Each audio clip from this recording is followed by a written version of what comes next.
small business owner, the time to hire, especially being your first employee, is probably one of the most difficult decisions that you have to make. And I know this, I've been there. And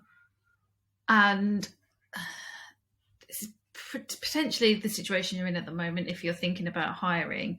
You're probably at a point where you're overwhelmed with your workload and it feels like you need that help, but also you don't have time to train, which is what you would need to do with obviously a new team member.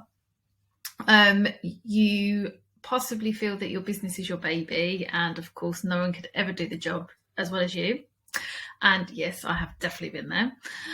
I am over that now, and I'll explain why in a minute. And then you've probably also got the fear of the responsibility. Employing somebody is new, obviously. It's a commitment. It's a cost. Can you afford them? What if things slow down? Do you still need them? How would that... It's a commitment. It's a long-term commitment. So I get that it feels scary. It feels big. And loads of other fears as well, probably whirling around in your head as well. And as many of us do, that fear is really big. So we do nothing. And we continue in this vicious cycle of feeling overwhelmed, stressed, got so much to do, no time to do it. But here's a truth bomb, and I'm saying this with love, of course. You're overwhelmed and you're probably dropping some balls. Been there, done that. You've got the skills on how to do everything. Obviously, it's your baby, it's your thing, so you can do it 100%. But realistically, because you're so stretched, you're probably doing it 60, 70% maybe. Sometimes even 0% because you're not even doing them. They're not getting done. You're never getting to that bit on your to-do list. And you're probably finding that your personal life is suffering as well. You're constantly working, trying to fit life in when you have to. Your family probably got the ump with you because you're always at your laptop. Yep, been there, done that. And obviously this isn't what setting up your business is meant to look like. This isn't what you started a business for. You created it for freedom, be it financial freedom, mind freedom, time freedom, to go and do the things that you love with those you love. And you want that balance.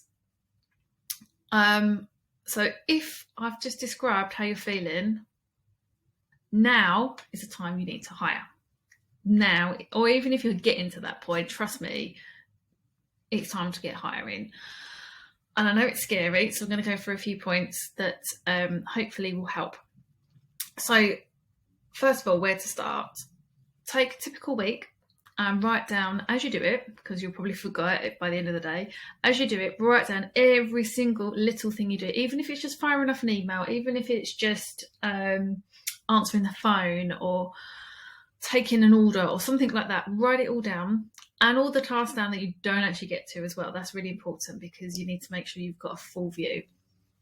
And then look at that list. Look at what you have to do and what potentially somebody else could do. So put it into like a few different things. So put all the finance tasks together, for example, put all the marketing tasks together, put all the admin things that an admin person can do. Put, depending on obviously what your business is, you may have skilled labour. Like, for example, if you're a plumber, there'll be plumbing jobs, the things that you actually do to do your job. So put those all in one list as well. And then you can look at the list and you can allocate them to future team members, right? So I can see all of this could be done by a marketing person. So I need a marketing person. I can see all of these need to be done by another skilled person, like the actual operator of the business. So for us, like I need the bookkeeper or an accountant. As I said, plumber could be another plumber, hairdresser may need another stylist, and so on. You know your business, you know where to go with that. Then look at, realistically, whose is the biggest list. And by the biggest list, it doesn't necessarily mean the biggest as in the number of tasks, because we all know that some tasks can take 5 minutes, other tasks can take 20 minutes, an hour, 2 hours. So look at what is the biggest list, and the biggest list is the person you need to hire first, because they're the ones that are going to have the biggest impact on your workload. They're the ones that are going to take the most off of you. So that's the first thing, to work out who you need to help you. Then comes the training. And I know you're already thinking it, but I don't have time to train. It's too much, so on and so on. Been there, as I said, and done that. But what we're thinking here is short-term pain for long-term gain. It's going to be horrible for a little while, but keep that in mind in the future, what it's going to give you. And this is what you're trying to get to. So you can put up with that short-term pain for the long-term gain. Now, depending obviously on what your business is, depends on how you can train and train effectively and quickly. Obviously, we as bookkeepers and accountants, we are computer-based. So for us, there's loads of different ways we can do it. For us, we've got one really easy way of doing it. And you can do this with your admin tasks as well, or your computer-based tasks, even if you are a more hands-on type thing. But you can, next time you're actually doing the task, download Loom, sign up, it's free. But just download Loom, record yourself doing it, and just talk to yourself as you talk through it as you're doing it. You're getting the task done, you've got a training video there, which you can then show to your employee, and they can learn how to do it. And you can carry on doing this with all the tasks that you can and that you're going to hand over, even potentially the ones that you're not thinking of handing over yet. Just while you're doing it, do a Loom video, and what you're going to be doing then is building up a bank of training videos ready for when you have got that person. Obviously you've got shadowing where they can just watch you doing it all, and they will pick up things and they'll ask questions why you do it, and then they'll be able to start doing it. And that is a gradual process, I know. And yes, again, it's going to take time, but you will get there. Training courses. I know this is probably sounding really obvious. Obviously, you can send on training courses, but there'll be plenty of training courses out there for different things where they can get the skills or the basics for that particular task or role, and then you can just train them in your way. So, for example, if you're a hairdresser, I'm assuming they probably would have already done a lot of training, but if there's a specific thing you want them to do, put them on a training course. And when they come back or when they start, they finish the course, they should then be able to do that with supervision, obviously, to make sure that they're doing it right. And that's when you can then mould them. They've got the basics, you can then mould them to do it your way. So that one's really worked. But just get inventive and think, how can you do this? Speak to friends, colleagues, other people in the industry, see how they're training and making it easy. And then another little tip, once you've got your first few employees, they can then document and all your processes and how to do it. Maybe they can do that as part of the training. If they document it as you're doing it, they can write it down as you're doing it, then they've documented it, and then they can follow it. So yeah, just get inventive and see how you can do it, and then use your team to then train the next people. And then this is a really good one as well, that they'll never do it as good as me. And I think our businesses are our babies. We are always going to be protective of our businesses. We're protective of our clients. We want to make sure, obviously, they get the best service possible, and we feel that that's only us that can do it.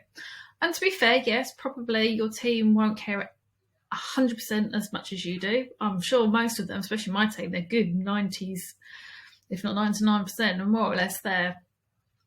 But obviously, we're always going to be that extra tiny little percentage more, because it's our baby, it's our job, it's us. It's an extension of us.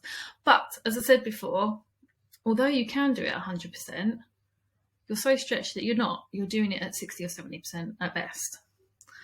So therefore, isn't somebody else doing that task at, say, 75% better than you doing it at 60 to 70%? Or even 50% if you're not even doing it at all. At least it's getting done.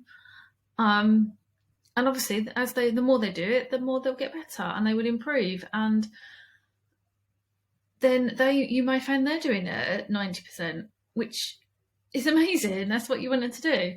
And they're going to bring ideas to the table. They're going to have ideas on how to make things better and improve. So having that extra input is only going to make your business better, in my opinion.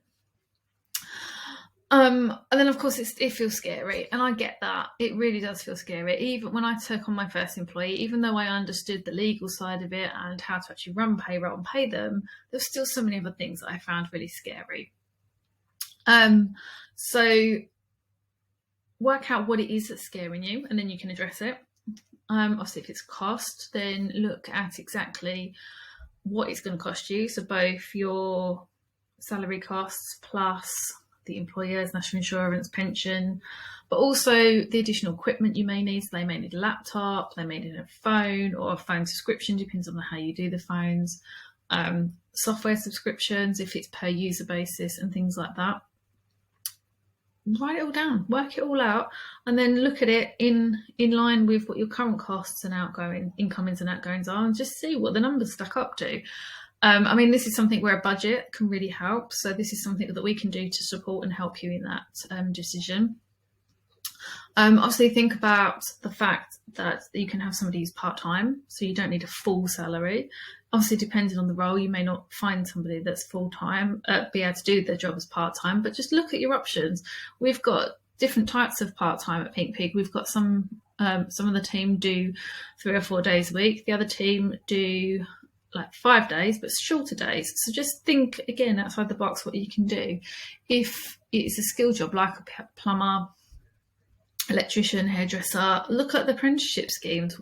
How can you get somebody to help you that's not going to cost you the big money? So just think about that sort of stuff. Apprenticeships are brilliant because they get so much brilliant training, and they're eager and they're hungry to learn, and they'll do a brilliant job because they want the full-time job afterwards.